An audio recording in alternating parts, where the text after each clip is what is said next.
take off, it doesn't take off. And nobody holds it against you, usually, anyway. Okay. And then, Bing bang. Bing bang, is a casserole. And I want to tell you the story of that video, which that video took place one day after somebody posted on Facebook. The people, we should have a way to show that we don't like this law, 78, and we don't think it's fair to the students. So tomorrow night, which was the big student march, everybody go out on their porch, on their stoop, with a pot and pan and start banging the pots and pans, which comes from Latin America. Casseroles in Latin America. It's a very well-known way for ordinary people to protest. But when people went out, but when they went out, they didn't just stay on their porch, they started to walk. And that's this next night. That's what happened. And people started to walk, and people I know in Montreal say it's amazing. And on Rabble, there was a piece by Ethan, what's his last name? Ethan Cox, thank you.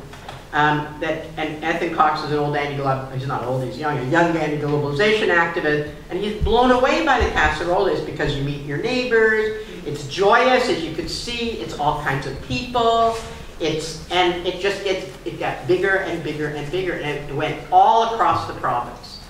You know, even that week, somebody tried, I was on a media panel at Q, and they had Quebec people instead of the usual people, who I know you guys don't like, but she's not as bad as you think, like as a person.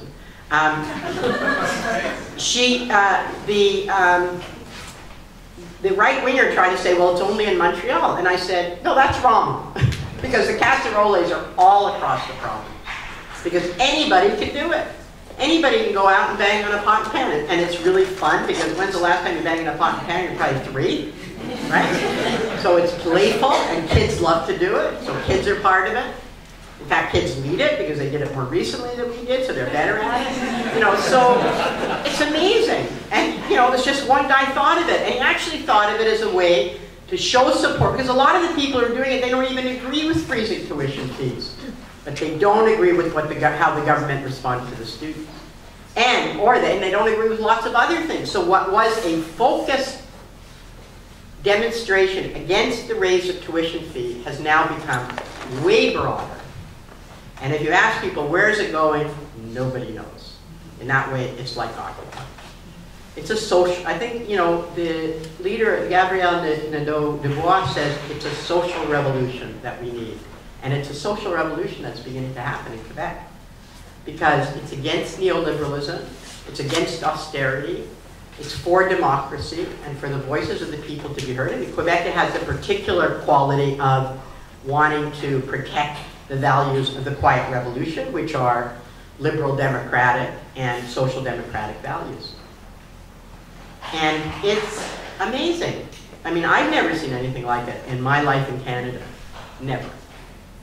And I don't know where it's going to go. Nobody knows where it's going to go. But I think the student movement is Occupy 2.0. You know, last October when I was here in Vancouver, people were talking about Occupy already. I mean, it was only a few weeks. They were talking about Occupy 2.0 already, or November maybe. No, October. And I think the student movement is Occupy 2.0 because it combines some of the strengths of the previous movements with its focus, initial focus anyway, with some of the strengths of Occupy, of its breadth, of its brilliance, of its courage. And when you're in a march, on the student march, you feel the spirit of Occupy. And so that's the last thing I want to say. I use the word inclusion here because so I talked about network politics, which is the way of letting things, I should finish, right, Derek? Derek, I know you're busy tweeting, but I should finish, right? Doing video, not tweeting. Okay. Are you doing video, not tweeting? Okay. Okay, so I want to say one more thing because here I'm on the West Coast, you know. And that is there's some other element here that Velcro calls it love. I have a harder time using that word, but I think it's right.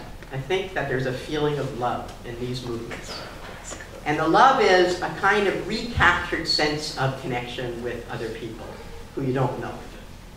Like it's not, you know, the love of romantic love, although I'm sure there's lots of that happening too, but that's not what I'm talking about. I'm talking about a feeling of connection to other people. And in Occupy, it's fierce, because in Occupy, you're taking care of each other.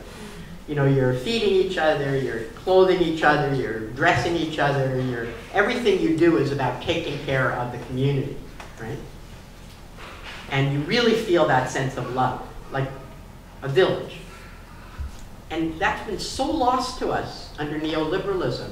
You know, a lot of us on the left talk about neoliberalism in a very intellectual way, in the way in which they've restructured the economy, in the way in which they've, you know, devalued public services and revalued privatization, all of those things. But there's something else that it's done, and that is isolate us all from each other. Make us all see each other as either competition or a threat. People are either competition. If they're not your family or your friends, they're either competition at work or they're a threat, like immigrants or indigenous people, right? And they filled us with fear, you know? Like the most obvious is in the airports, you know, when you travel in the United States, and it's never, ever green. A green, you know, it's red or yellow or orange. There's always a threat of what? The threat is long lineups and you know, that's a threat, you know? Where's the threat? It's just crazy, you know, one big terrorist act, which was a terrible thing, and they have used that to create a level of fear that's unbelievable. So people set up tents and everybody's welcome in the middle of New York. It's revolutionary. You know, I had an argument with a friend of mine when Occupy started, who's an economist, and he said the big problem in Europe is there's no alternative. There's no economic alternative to neoliberalism. And I said, well, not yet. And he looked at me and he said, yeah, right, they're at the stage of setting up tents in a village. And I said, exactly. That's exactly what they're doing, because it's like they turn neoliberalism on its head and then try and figure out, okay, we know we want a different world, but we've got to figure out, we don't know how we're going to make a different world. We have to figure out how we're going to make a different world. And that's what's happening now. And in Spain they say we're going far because we're going slow because we're going far. And yes, we all have a sense of urgency. But those of us who used to think we had all the answers, you see a few of us in the room. Well, we thought we could go fast. You know, when I was young, I thought the revolution was coming 2 years max, you know? It didn't quite happen that way. And so now the process of change is as important as the product. Because to convince people that there really is a possibility of something different, they have to experience it. Because everybody's so cynical. And they've heard such bullshit all their lives. And now the generation that heard more bullshit than anybody else from the day they were born practically are the ones that are throwing it off. And I think it's fabulous. So I think I'll just end there and occupy everything. One more thing I want to say is this. The other thing about Occupy, Velcro says Occupy is a methodology, not an ideology. And I think that's right. And what's the methodology? The methodology is we don't have to wait for the government to change the world. We can start right now. And you can do that wherever you are. Like when I speak to teachers now, I say, you can be the teacher that you dreamed to be, you wanted to be. Because even if you have to fill out all kinds of reports and get your kids to do tests, there's still, especially if you're a professional, there's still space for you to be the person you want to be. When I speak to health professionals, I say the same thing. You can do the work the way you want to do it, in a way that's connected to people, in a way that's supportive to people, in a way that you're in relation with other people. And the same is true in unions. We don't have to treat each other like shit, you know, because we disagree. It's a difference of opinion. You know, it's not life or death if we have a difference of opinion in a union. It's not life or death. You know, right now in the Assembly First Nations race, there's two fantastic women running, Pam Palmatier and Ellen Gabriel. They are both amazing, amazing women. And at first, I didn't know Ellen was thinking of running, so I supported Pam in different ways that I could, because I think she's great. And then Ellen decided to run. And I thought, ooh, and then Ellen said, don't worry, you know, we'll support each other. And they've been doing it. Like Ellen today, she posted something Pam had written, and Pam is saying how great Ellen is. And they're not competing with each other. You know? It's amazing. It's just amazing. It's beautiful to see. And we can do that. We can choose to do that. Each of us individually and collectively, we can choose to behave differently in whatever way, in whatever place we are. And that will make a difference. That will give space to other people who haven't been able to be competitive, to be tough, to be polarized, to participate. And it'll make a difference. So I think Occupy taught me that very much and can teach us that. So, and that's what it's about, for a collectively created future. And that, by the way, is the big, I love that picture, the big Quebec March. For a collectively created future in which we all participate in creating our future. And you can participate by participating in the next big mobilization, which in Quebec is going to be June 22nd. It's been March 22nd. March 22nd was 250,000. April 22nd, 350,000. It was Earth Day. And that, by the way, bringing together the issues. May 22nd, I think it was about 400,000. And June 22nd is the next big one in Quebec. And the Casserole Night in Canada people, which includes Rabble and other people, East Van Solidarity is one of them, want to organize big casseroles in Canada on June 22nd. There's already 125 cities in Canada across the world that are agreeing to participate. I was in Courtney, oh, that wasn't a casseroles. I was in Calgary for the casseroles. There were 200 people, and it was fabulous. And even in Calgary, people on the street were smiling when they went by. So you can participate. And before I end, I wanted to, that's my book, which, by the way, you can download into an e-reader. Okay, don't let anybody tell you that e-readers are the way of the future. But anyway, that e-books are ready. But anyway, you can download it on an e-reader. You can download it on iBooks. You can download it from Google Books onto your computer or from Penguin onto your computers. You don't need an e-reader for it. It's 72 pages, and it's my take on Occupy. And then our next thing is I'm going to show you another film clip, if I'm hopefully better at it than I was at the last one. Okay, so I'll leave it there and take questions. Thank you very much.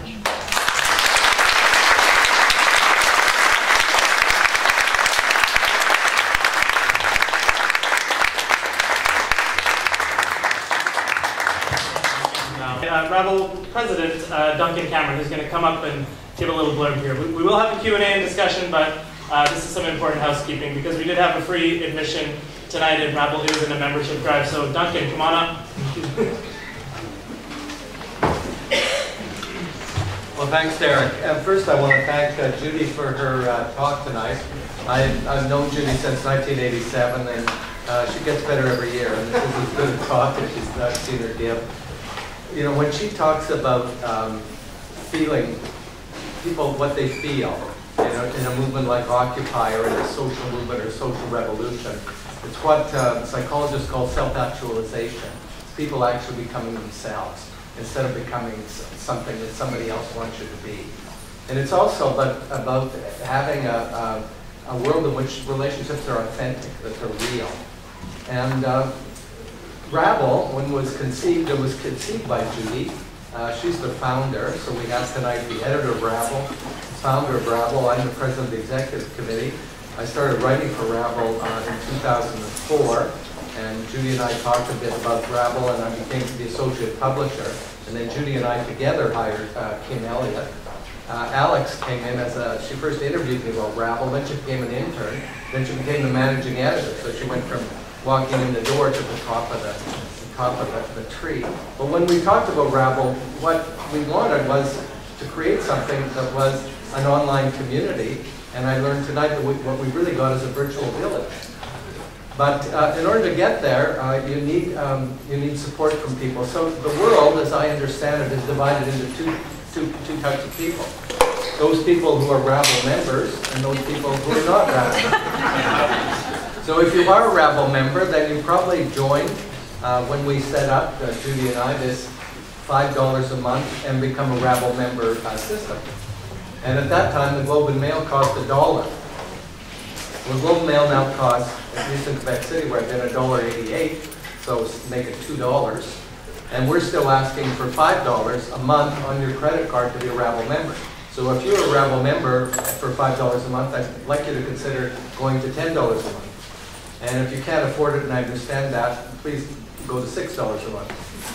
Now, if you're not a Rabble member, what I want to say to you is this, that we all have limits on our resources and our funds, and we all buy things we don't need.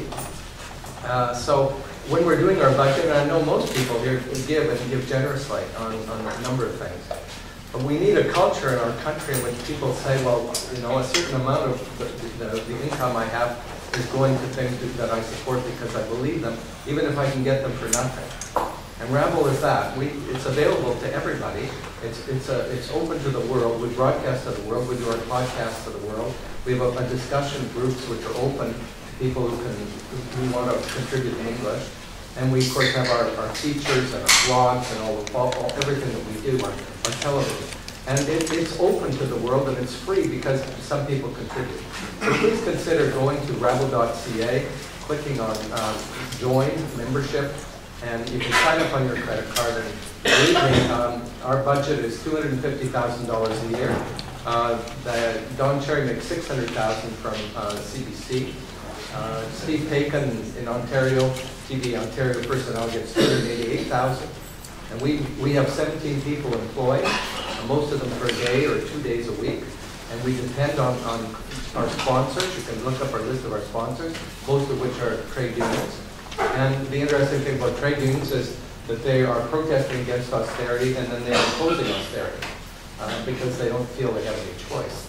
So we need to have the support of our membership in order to be able to do this kind of event, and in order to continue to be part of the virtual village that we've now created. So with that, thanks so much for coming. It's been a marvelous evening so far. The best part is yet to come. We're going to get to hear from you. So thanks very much.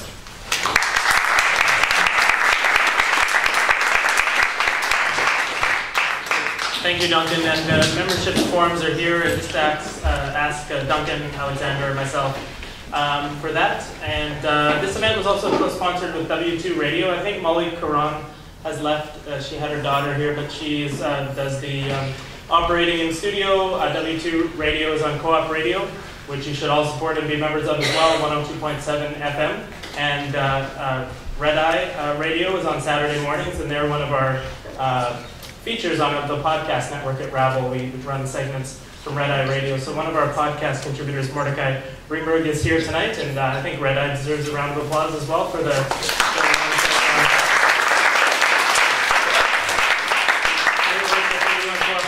So there's a lot of announcements and shaking you down. And the basket that's going around is also to help to pay for the room and the staff here tonight. So without anything further, we'll have questions and comments. And I think Cecilia had to leave. Is that correct? Yeah. Otherwise, we'd ask her up to. Okay. Yeah, we really thank her for coming out, and sorry she couldn't stay for the discussion.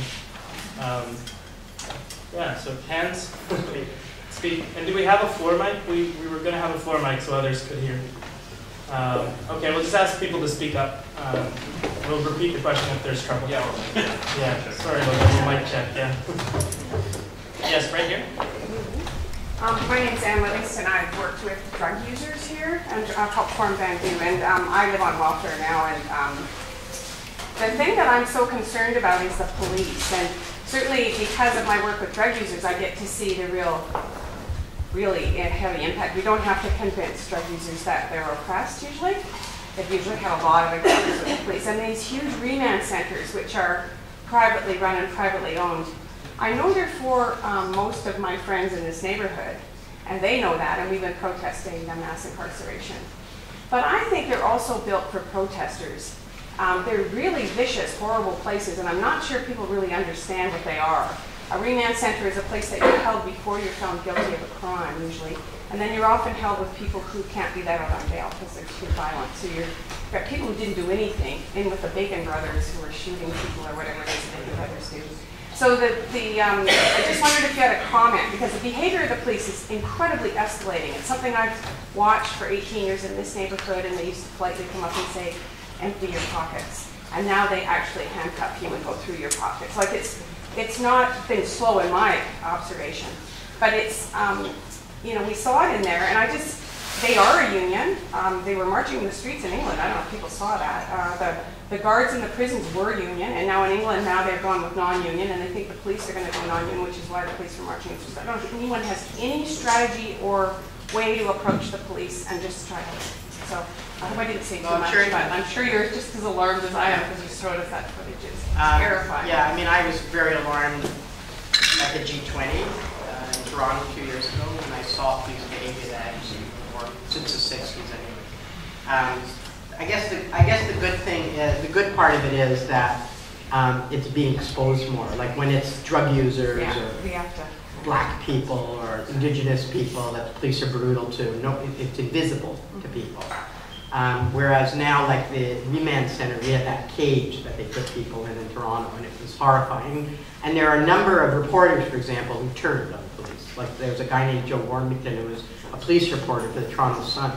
And when he saw what was happening, he completely changed his life, and he's in his 50s, because he really believed in the police before. And a lot of people who believed the police were there to protect them changed their mind, just like now they're changing their minds in Quebec about the police. So that means there'll be more vigilance, I think, on the police. It's not my area, and I don't know of new strategies, but I think shining a light is the most important beginning, as always, is to name the problem. And that the mythology that the police are there to protect us, rather than to protect the powers that be, I think is being challenged now by the police behavior, also around Occupy in the States. And the people in Occupy, in my experience, are linking it with the behavior of the police in the indigenous communities, in the black communities, in the poor communities, with drug addicts, etc. So I think it's part of the strategy is to expose that. The other thing is in Wisconsin, the police were actually, there was a significant number of police officers that were part of occupying the Capitol with the others. And it had an effect on them in relation to police work. As far as, anyway, I saw a movie about it called We Are Wisconsin.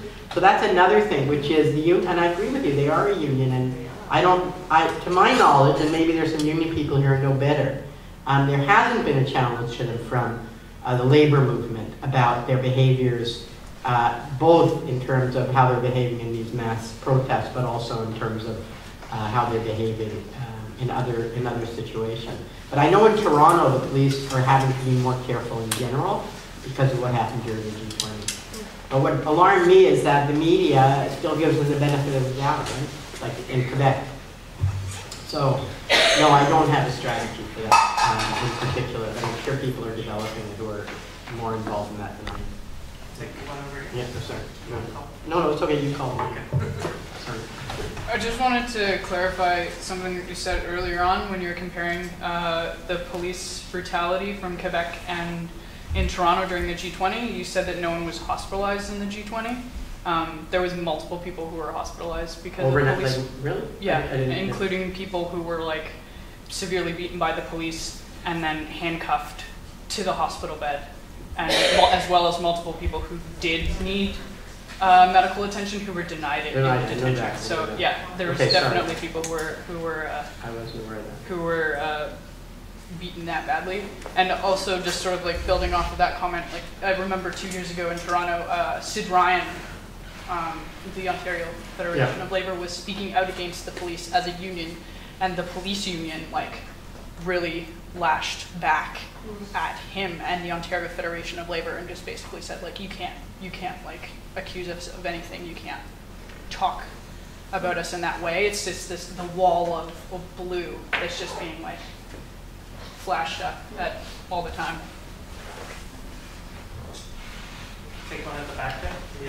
Thanks, Scott. There's so many things I want to say, but first of all, I just want to say thank you very much for listening.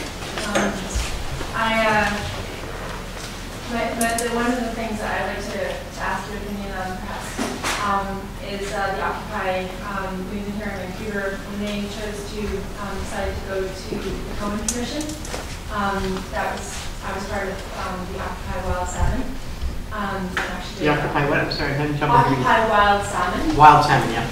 Yeah, because I'm not sure if you heard about, but the silencing of of people using social media within the SLAP suit because of John Stanford. He's a UK environmentalist that was living in Cockpit Sound, and there's been a SLAP suit on him. And it's actually really disturbing because anyone who uses social media and anyone who uses documents for filmmaking or journalism in an intelligent way, like such as myself, you know, honors BA, documentary film degree, I went to school to even make this documentary kind of thing, you know, because it's a politics and everything else. But yeah, unfortunately, waiting to see what's going to happen with that because just recently, like the last couple of weeks, legislation in Victoria is trying to silence anyone to speak up about that. And there's also with the situation with the Cohen Commission and with the ruling. It's not been ruled yet, but that's the sense in Vancouver that a lot of the issues around farm salmon are being really, not myself, but the biologists and the ecologists and teachers and indigenous peoples being threatened and being cornered because of that $1 billion issue being told because of diseases. So I just wanted to bring that to your attention, and I'm not sure if you have any zoning comments, but just to elaborate a little bit more on the Vancouver Occupy situation from my own perspective. Thank you. Yeah, I think we're going to see more of this kind of thing. In the States, it's very common for corporations to put what we call slap suits to try and shut up NGOs. I mean, the government's doing a good job of it here, so the corporations probably feel they don't have to step out so much to do it. But the kind of attack that the Harper government's making against the Tides Foundation, for example, which is a political attack, it's costing them a lot of money, a lot of time. We're going to see this kind of thing from corporations too, but it's better, you know, the corporations, it's probably better for the government to do it because then they don't have to risk their brand, right? Yeah. So I think we have to just expose it again, you know. Yeah, and it's related to the democracy issue, right? If people are silenced because they don't have the money to fight a law case, it's not democratic. So then you lose your freedom of speech. I think that fighting on the democracy issue is the way to counter it. I just wanted to also add, just to put it out there, that things like Rabble bring attention to producers to be able to have an alternative news source.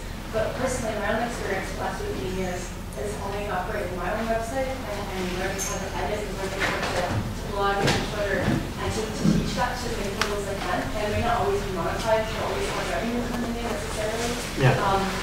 But I think to get people to be really motivated through Rabble, for example, to take on that they're being able to use creative means, right. Especially artistic and colorful images. These are the kinds of things that go viral and right. Just pick up. Right here in the front. I just wanted to say a couple things and ask a question. I found out today that Canada has been put on the Human Rights Watch list because of Bill 78 in Quebec.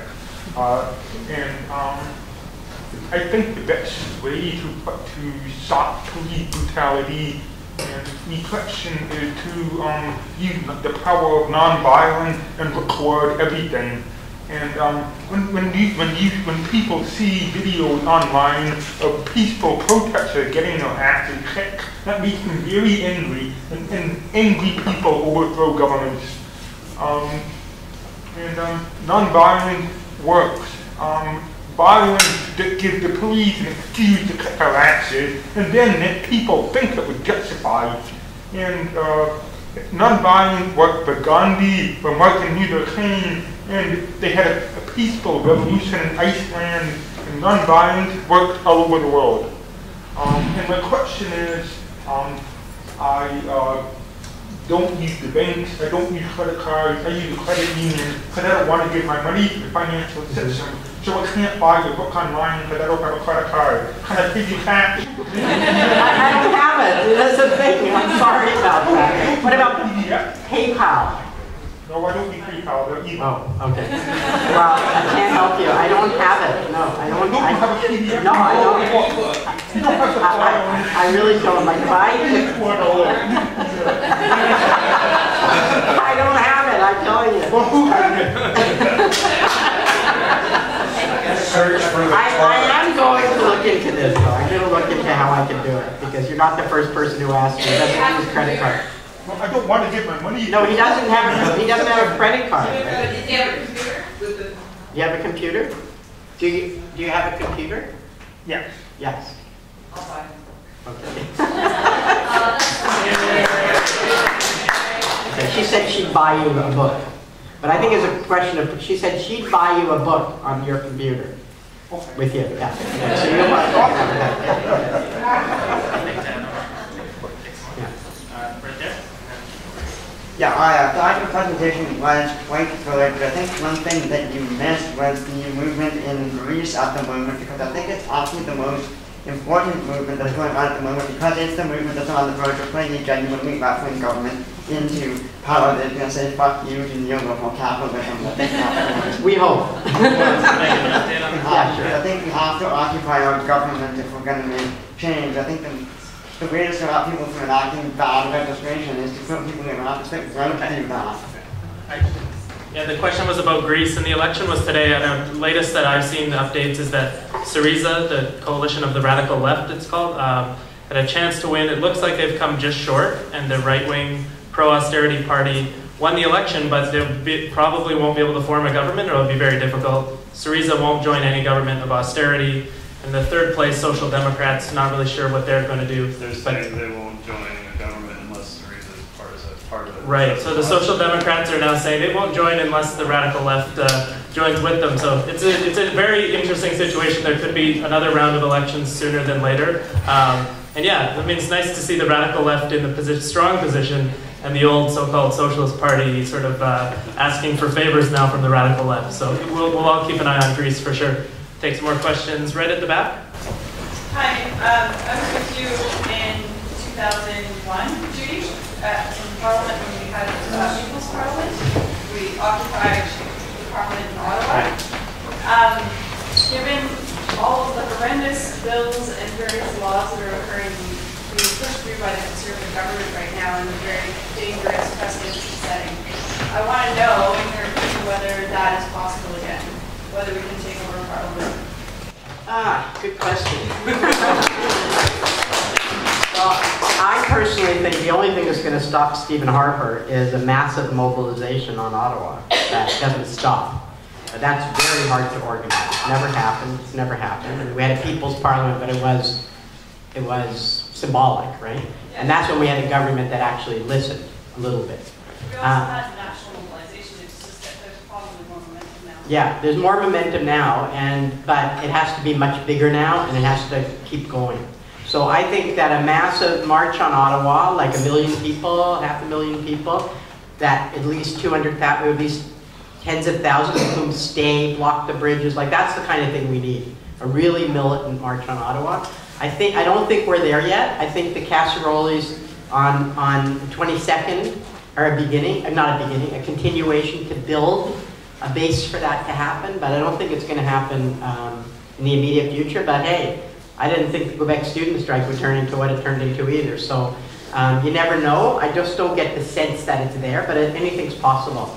And I think that the good thing about the budget is that the resistance, the combination of the resistance of different citizen groups like Lead Now, that Lead Now organized on C38, that the Speak Out Blackout groups did, that Voices did, that the Casserole Canada did, and then that Elizabeth May and the NDP in particular organized, the Liberals, what's left of them too, organized to really, really hurt the Conservatives. I think the Conservatives were hurt by that. That is that their own people are upset by what they've done. So I think we just have to keep building on that and get to as big a thing as we can. There have been marches on Ottawa, but they've been pretty small. And there hasn't been a national march on Ottawa yet. We'll take a few questions. Yeah. So we can ask Suresh, and then maybe Marion, and we'll take as many more as we can, but we want to wrap up pretty quick. Okay, yeah. Thanks. My name's Suresh. I'm a super active Occupy organizer, and I want to just take a few moments to give people a sense as to how you can actually engage in this. This is a time for renewed citizenship and sort of building the resistance movement. So I'll give you a little more sort of granular details. I've been really involved in the casserole activity to date. Last Wednesday, we, there were two different marches, one that started at the Art Gallery, another one that started at City Hall. We ended up storming City Hall. It was pretty interesting. There was a bit of a standoff with the police, and that's generated a lot of conversation about the shape that the casseroles need to take in Vancouver. So what's going to happen on the 22nd is that there's going to be two different marches, one of which will commence at 4:30, which will be more resistance-based, more direct action focused, and you can just show up at 4:30 at the Art Gallery and then find out what happens. The other one will start at the Art Gallery at 7 o'clock, and we'll sort of try to capture more of the essence and the spirit of what's taken place in Quebec, which is more sort of family-friendly, solidarity with the rest of the community.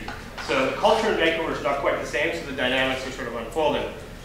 There's also the student movement meets now at 11 o'clock every Saturday. If you want to actually get involved at the organizational level, participating in sort of building that culture around the casserole, you're more than welcome to do that. It's been meeting at SFU Harbor Center. I can give you the details as to how to participate. There are two events that are relevant. There's Derek mentioned the event on Wednesday, Connecting with Our Class. On Tuesday, down at Alice Mackay Room at 6 o'clock, the BC Federation of Labor is organizing an event that's going to connect other student groups, not La Classe in particular, but engaging with the labor movement. So if you want to sort of engage with the process of radicalizing the labor movement, which I think is going to be necessary, then that would be a good meeting to come to. You can participate in. I also want to say something about Judy's comments about what Occupy is and has been. It's always been sort of one part an aggressive political movement and another part a community, partly defining sort of the next phase of what it is, as we bring about the new world. So in support of that, a group of us, ever since we've been disbanded or kicked off the Art Gallery, convene every second week at Grandview Park in what's called the free market, where we just give stuff away freely to the community, and which is the same thing that we did in the Art Gallery. Right? So the idea is to create a non-quantified sort of mechanism of exchange and get people used to sharing and supporting each other. And we've been doing that every 2 weeks for the last 6 months. It's a beautiful thing. So that's going to happen this Sunday as well. So if you come down to Grandview Park at 1, you can connect with the crew that's organizing all these things. So there's lots of ways you can get involved. Every 5 o'clock on every Wednesday at 5 o'clock, the environmental justice side of Occupy meets, and we're engaged in a lot of different activities. So there's lots of ways to participate. I feel like it's time not just to talk about these things. We've got to take to the streets. It's a unique time in history, and we have an opportunity to change the world. So I encourage you to engage with all the activities.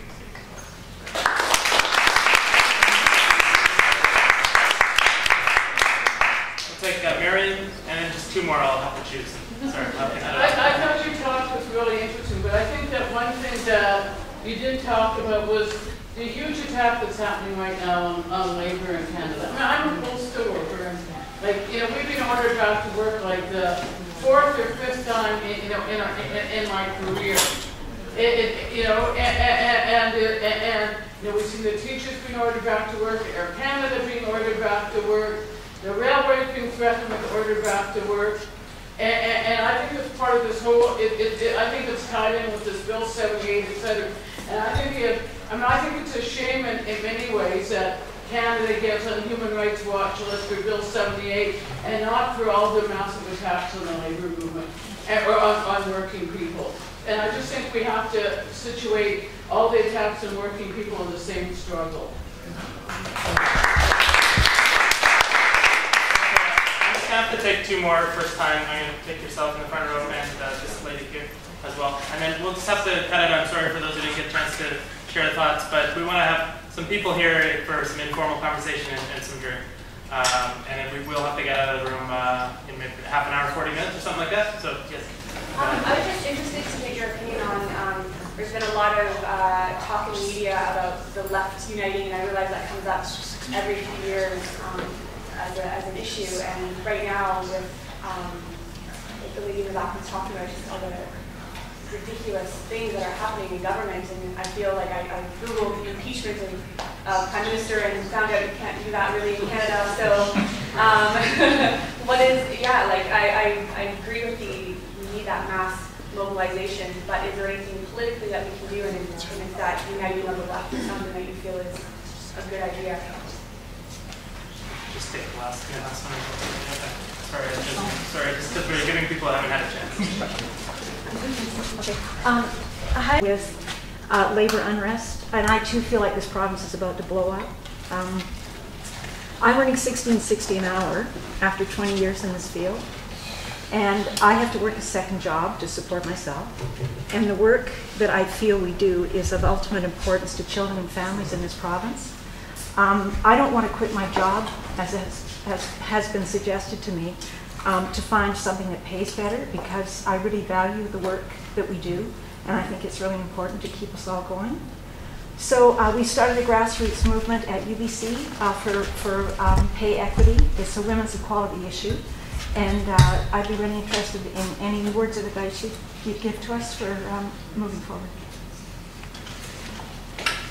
I'm going to let you have 2 seconds because I'll be really quick. It might sound crazy, but I think a good way to stop Stephen Harper is to join the Conservative Party and create pain from within. Call for a leadership review. Okay.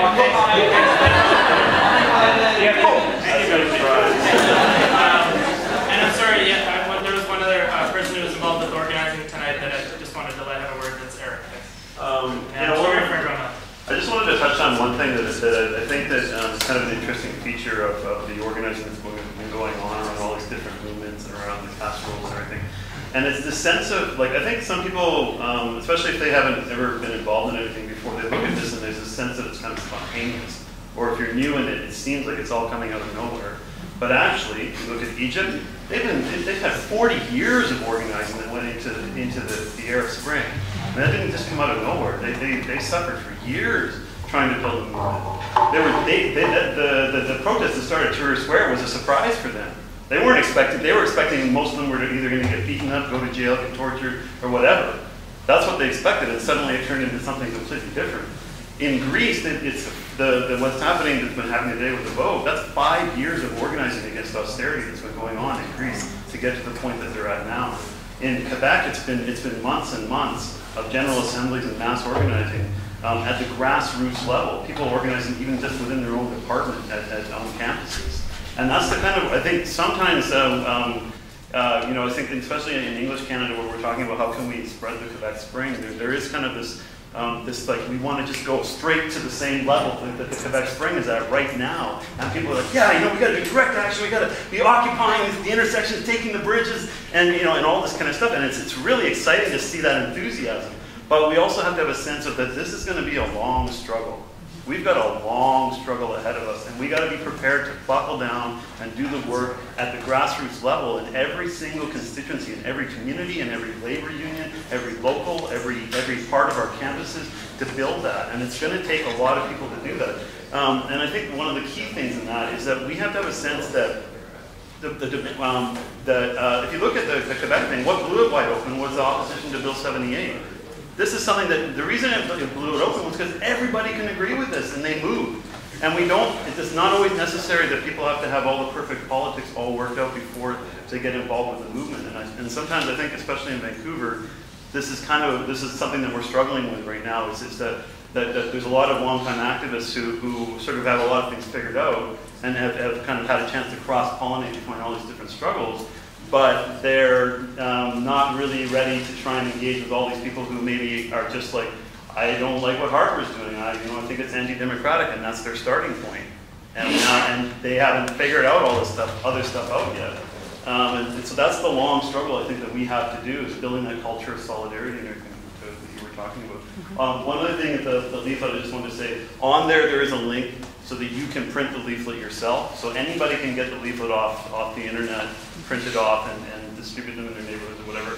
We're working on making it so that people can just throw in their own neighborhood casserole, date and time, etc., so they can spread it themselves in their own neighborhood.